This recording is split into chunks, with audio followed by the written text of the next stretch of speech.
Bonjour à tous et bienvenue dans cette nouvelle édition de votre journal. On va commencer aujourd'hui avec un prix à 44 €. C'est le coût fixé pour les tests PCR qui deviennent donc payants à partir de la semaine prochaine. Payants à partir du moment où ils sont destinés à une personne majeure, non vaccinée et qu'ils sont sans ordonnance. L'autotest, lui, vous le voyez, passera un peu plus de 5 €, même s'il est réalisé devant le pharmacien.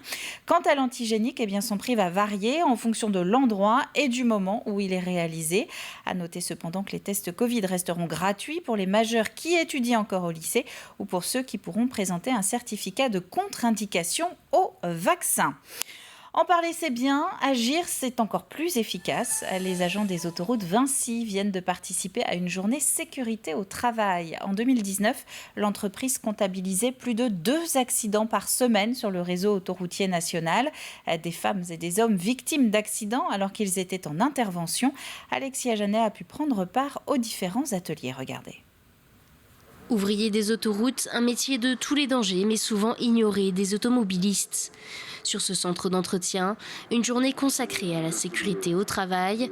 On retrouve donc 13 ateliers dédiés à la compréhension des différents métiers du réseau autoroutier. Dans nos métiers qu'on peut pratiquer chez Vinci Autoroute et à l'exploitation de réseaux autoroutiers, on a identifié multiples risques liés à nos métiers et c'est d'apporter toutes les réponses qu'on a pu soumettre en termes de remontée terrain, en termes d'expérimentation, en termes de propositions d'innovation et de présenter un peu tout ce qu'on est capable de faire pour répondre à ces risques-là. Parmi ces risques, il y en a un qui préoccupe particulièrement les professionnels depuis plusieurs années déjà, le heurt de fourgons en intervention. Depuis janvier, 19 fourgons ont été percutés sur le réseau ASF, autoroute du sud de la France, et 32 sur le réseau Vinci Autoroute. Vous voyez derrière moi ce qu'on appelle la FLU XLD. C'est une flèche lumineuse qui, sur l'ensemble des fourgons, était au niveau du droit du fourgon. Et là, vous voyez qu'elle est totalement déportée pour essayer d'écarter la circulation et les clients de nos fourgons en intervention. Vous voyez aussi qu'il y a un mât télescopique qui permet de filmer en temps réel et de remonter à nos unités centrales ce qui peut se passer sur le réseau autoroutier et de permettre de mieux comprendre notamment un événement.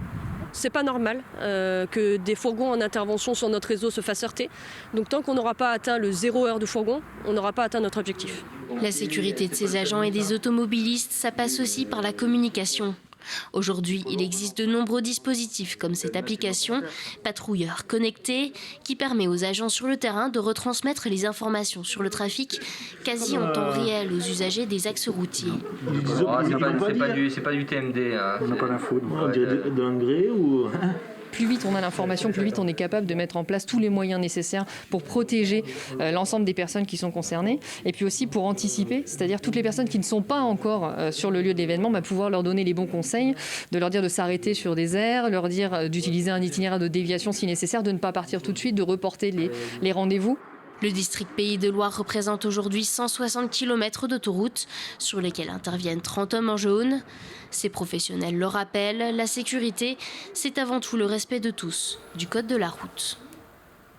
Novembre 2020, octobre 2021, voilà presque un an maintenant que France Service a commencé son implantation dans le pays de Saint-Gilles. Pour mémoire, France Service, c'est ce guichet unique et surtout physique qui permet de réaliser la plupart de ces démarches administratives aidées par un agent du service public.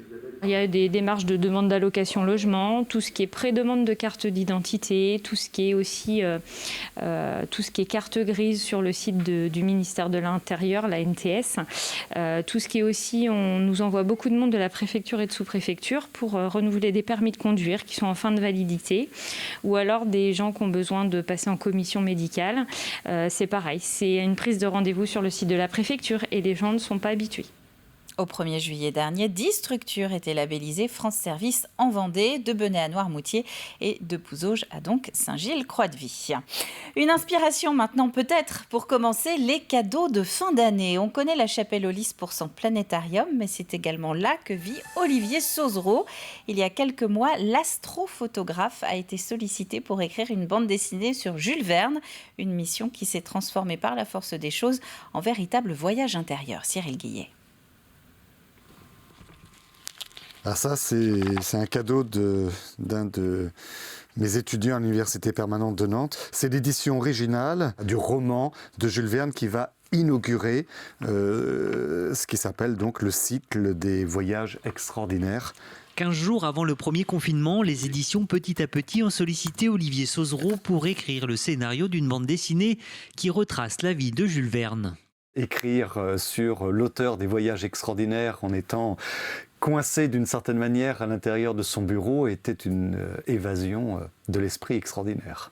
Jules Verne, aux sources de l'imaginaire, est une bande dessinée documentaire, un genre et un format inédit pour cet auteur. La bande dessinée est alternée de pages documentaires et qui ont un grand intérêt dans le cadre d'une bande dessinée historique, c'est qu'elles permettent de refaire le point sur la fiction et la réalité. Et pour condenser une vie aussi riche que celle de Jules Verne dans un album, il lui aura fallu faire des choix. Mon premier choix a été finalement de me concentrer à la partie de la vie de Jules Verne qui est grosso modo de sa naissance jusqu'à l'âge de 59 ans. Parce que je pense qu'on ne peut pas comprendre Jules Verne sans comprendre ce qui a été l'atmosphère de Nantes, qui est une atmosphère qui est celle d'un port qui est l'un des plus importants de France. Et Jules Verne a complètement été nourri de rêves d'aventure à l'intérieur de ce port. Cette atmosphère d'aventure, ces capitaines au long cours, ces têtes burinés, ces récits de monstres sous-marins. C'était le premier port de pêche à la baleine. Pour la mise en image, l'éditeur a fait appel à un Vendéen, Johan Puot, alias Willow. Installé sur Nantes depuis une dizaine d'années, il s'est prêté au jeu et a dû effectuer de nombreuses recherches pour éviter les anachronismes et rester fidèle au personnage. Ça a été assez compliqué, il faut extrapoler un peu et on savait que Jules Verne était roux. Il y a une peinture de lui enfant. Il y avait quelques photos de sa famille aussi, et j'ai essayé de coller au mieux à la réalité, encore une fois. Et Olivier m'a apporté ses petites suggestions aussi. Quand le visage était peut-être un peu trop carré, j'ai fait quelques modifications sur les suggestions d'Olivier, et c'était, je pense, bienvenu en fait. La mise en couleur, elle, a été réalisée par Julie Poinceau. À noter que Jules Verne aux sources de l'imaginaire est disponible dans toutes les bonnes librairies. Et Jules Verne aux sources de l'imaginaire, c'est aux éditions Petit à Petit. Un mot de météo pour terminer avec un jeudi après-midi sec et même plutôt ensoleillé. Vous pouvez compter jusqu'à 20 degrés, vous le voyez, pour le sud Vendée.